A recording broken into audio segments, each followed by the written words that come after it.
Hi everybody.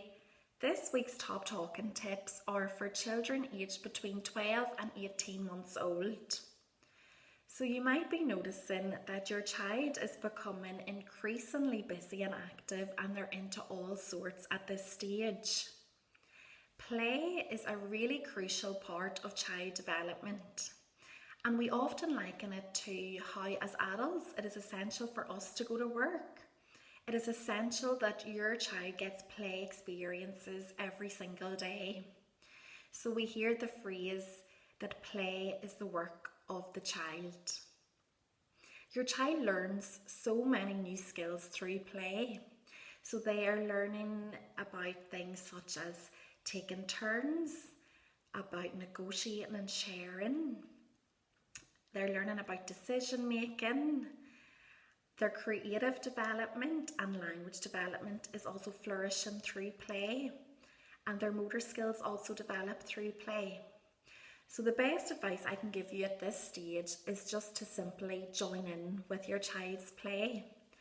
And by doing so, you're adding a really valuable contribution to your child's learning and really enriching those play experiences. So just simply get down to your child's level. So if they're down playing on the floor, join in with them and initially take a wee step back and just watch what they're doing. So at this stage, they might be imitating everyday sequences that they've seen. So for example, they might be pretending to brush their hair, or they might be playing with Dolly and pretending to feed Dolly. So what we would say is to comment on what your child is doing. And by doing so, you're matching language to what your child is interested in. And this is why letting your child lead the play activity is really important, because they're genuinely going to be interested in that activity. And then you're just modelling words to match those interests. So for example, oh, baby's sleeping. Feeding baby's eating, and you can talk about all the things the baby's eating. If your child is pretending to make a wee cup of tea, you can talk about pouring tea and tea is burny, or let's drink the tea. And your child learns lots and lots of new words through their play if you are able to just model those lovely words. And at this stage too, you might be seeing first words emerging. So your child is transitioning from maybe using babble to having a go at using first words. And first words are as important as first steps. So it's really exciting to see that your child is now starting to really copy the words that they're hearing. But they might not necessarily sound how we say them. And that's absolutely fine. So you might be noticing that your child is dropping off end sounds. For example, ball might be ba, or they might be replacing certain sounds with other sounds. So for example, cat might be tat. And what we would advise is just to model the word the way we say it.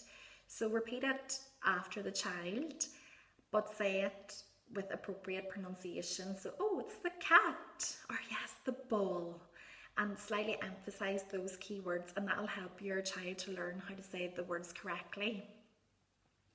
Books and nursery rhymes are still really important, and it's great to encourage a daily habit of having nursery rhymes and books as part of your everyday routines. And we hear that as children go to school, they are a lot more successful in their reading and writing skills if they've had experiences with books as younger children. And teachers often say that they can pinpoint the children who have had experiences with books at home. So it's a really important part, again, of their early child development. And why don't you try and use pauses to see if your child is able to take their turn? So an example of this is if you're singing Row, Row, Row Your Boat, and you just pause before the scream part and see what your child does. So if you see a crocodile, don't forget to, And by pausing, you're encouraging your child to participate actively with the nursery rhymes. You might get a wee scream, or you might even get words if you pause at different parts of familiar nursery rhymes. When you're sharing books, again, allow your child to lead the activity. So let them choose a book, encourage them to turn the page, because this will give them a great wee sense of independence. And simply just match words to the pictures they're looking at. You don't have to worry about reading the book word for word.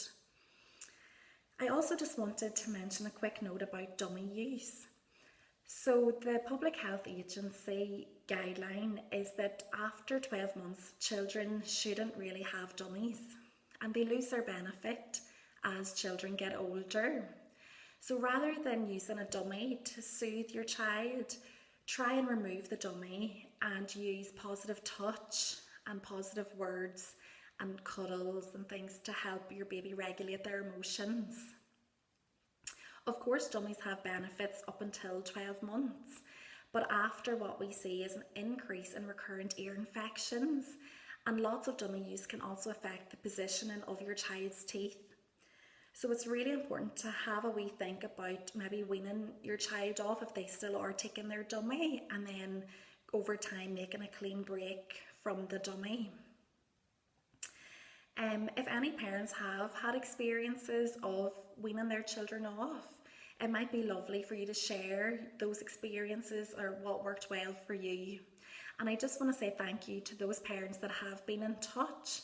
So I really appreciate comments and queries, or if you want to private message the page with concerns, or if there's anything you want me to talk about specifically, please just let me know, because obviously this is a very different way of working and we always appreciate your feedback.